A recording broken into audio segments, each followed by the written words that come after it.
আল্লাহ তাআলা মানুষকে পৃথিবীতে পরীক্ষা করার জন্য সৃষ্টি করেছেন। এই পরীক্ষার পথ নির্দেশনা হিসেবে তিনি যুগে যুগে প্রেরণ করেছেন অসংখ্য নবী রাসূল।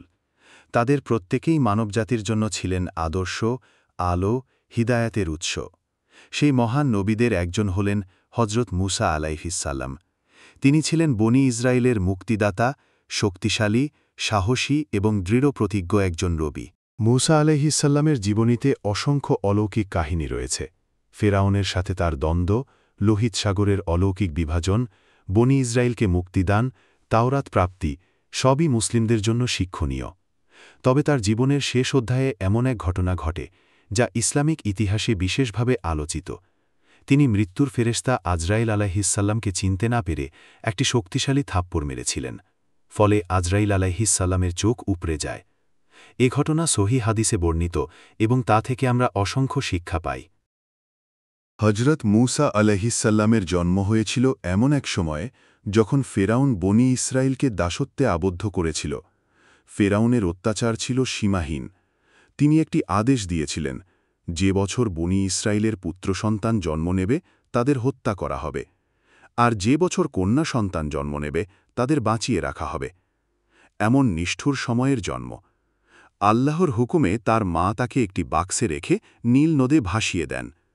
আল্লাহর কুদরতে সেই বাক্স সরাসরি ফেরাউনের প্রাসাদে পৌঁছায় এবং আসিয়া আলাইহিসসালাম শিশুটিকে লালন পালনের সিদ্ধান্ত নেন। শৈশব থেকে মুসা আলাইহিসসালামের মধ্যে সাহস, দৃঢ়তা এবং ন্যায়পরায়ণতার গুণ প্রকাশ পায়। তিনি বড় হয়ে ফেরাউনের প্রাসাদ ছেড়ে চলে যান এবং আল্লাহর নির্দেশে নবুয়াত প্রাপ্ত হন। পরবর্তীতে তিনি বনি ইসরায়েলকে ফেরাউনের শোষণ থেকে মুক্ত করেন। আল্লাহ তাকে তাওরাত প্রদান করেন এবং তিনি বনি ইসরায়েলকে সত্য ও সঠিক পথে পরিচালিত করেন। মুসা আলাইহিসসালামের শক্তি ও সাহসের উদাহরণ অসংখ্য। একটি ঘটনার কথা এখানে উল্লেখযোগ্য। যখন তিনি একটি মিশরীয়কে একটি ঘুষি দেন, তখন সেই লোক সঙ্গে সঙ্গে মৃত্যুবরণ করে। তার শক্তি ছিল অসাধারণ। তাই মৃত্যুর ফেরেশতা আজরাইল আলাইহিসসালামের উপর তার থাপ্পড় মারার ঘটনাটি একেবারেই অসম্ভব মনে হয় না। সময়ের চাকা ঘুরতে ঘুরতে একসময় মুসা আলাইহিসসালামের জীবনের শেষ প্রহর এসে উপস্থিত হল। আল্লাহ তাআলা মৃত্যুর ফেরেশতা আজরাইল আলাইহিসসালামকে নির্দেশ দিলেন তার প্রিয় নবীর রূহ কবজ করার জন্য। আজরাইল মানব আকৃতিতে এসে মুসা আলাইহিসসালামের কাছে উপস্থিত হলেন। তিনি সরাসরি বললেন যে তিনি আল্লাহর পক্ষ থেকে তার প্রাণ কবজ করতে এসেছেন। কিন্তু মুসা তাকে চিনতে পারলেন না। মুসা এর কাছে তিনি এক অপরিচিত মানুষ হিসেবেই প্রতিভাত হলেন। মানবীয় আবেগ, বিস্ময় ও প্রতিরোধ স্বাভাবিকভাবেই জেগে উঠল তার মধ্যে। মুসা আলাইহিসসালাম ছিলেন দৃঢ়চেতা ও অদম্য সাহসের অধিকারী। একজন অচেনা লোক হঠাৎ এসে বলে বসল যে সে তার রূহ কবজ করতে এসেছে। এতে তিনি ক্ষিপ্ত হলেন। তিনি মনে করলেন কেউ হয়তো তার সাথে প্রতারণা করতে চাইছে বা ক্ষতি করতে এসেছে। তাই তিনি প্রবল শক্তি দিয়ে সেই অচেনা ব্যক্তিকে একটি থাপ্পড় মারলেন। হাদিসে এসেছে সেই থাপ্পড় এতই প্রবল ছিল যে মৃত্যুর ফেরেশতা আজরাইল আলাইহিসসালামের একটি চোখ উপড়ে গেল। এ অবস্থায় আজরাইল আলাইহিসসালাম সরাসরি আল্লাহর কাছে ফিরে গেলেন এবং বললেন, হে আমার প্রভু, আপনি আমাকে এমন এক বান্দার নিকট পাঠিয়েছিলেন যে মরতে চায় না। সে আমাকে আঘাত করেছে।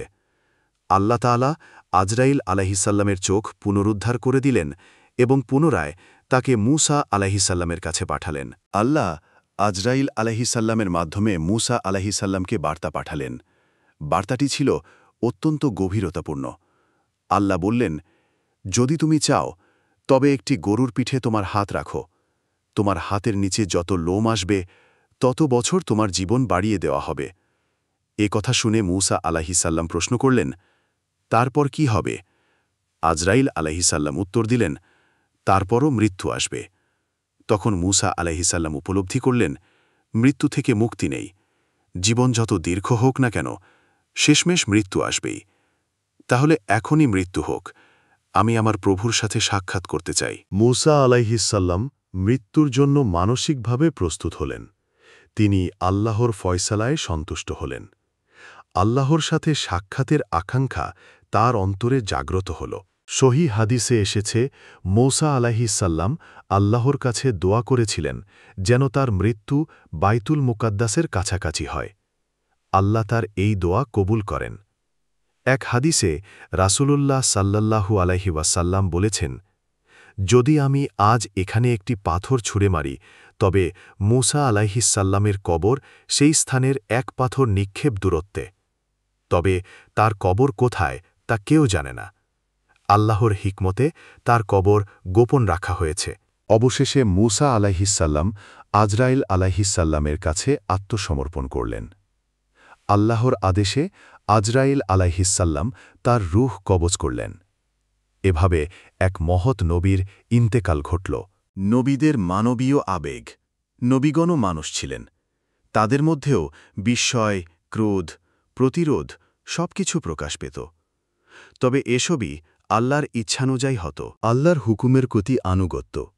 শেষ পর্যন্ত মূসা আল্লাহর আদেশ মেনে মৃত্যুকে গ্রহণ করলেন। এতে বোঝা যায় একজন মুমিন আল্লাহর ফয়সালায় সন্তুষ্ট থাকে। মৃত্যুর অনিবার্যতা। পৃথিবীতে যত দীর্ঘ জীবনই হোক না কেন মৃত্যু আসবেই। তাই মৃত্যুর প্রস্তুতি নিয়ে আল্লাহর সন্তুষ্টি অর্জনের চেষ্টা করতে হবে। আল্লাহর প্রতি ভালোবাসা। মূসা আলাইহিসসালামের মৃত্যুকে বরণ করার আগ্রহই প্রমাণ করে তিনি আল্লাহর সাথে সাক্ষাৎকে সবচেয়ে বড় পুরস্কার হিসেবে মনে করতেন। কবর গোপন রাখার শিক্ষা। ইসলাম শিরক থেকে বাঁচানোর জন্য সব ব্যবস্থা গ্রহণ করেছে। নবীদের কবর গোপন রাখা হয়েছে যাতে মানুষ কবর পূজা না করে। হজরত মূসা আলাইহিসসালাম ও আজরাইল আলাইহিসসালামের এই ঘটনাটি আমাদের জন্য এক গভীর শিক্ষা বহন করে। মৃত্যু অবধারিত। এ থেকে কেউই মুক্তি পাবে না।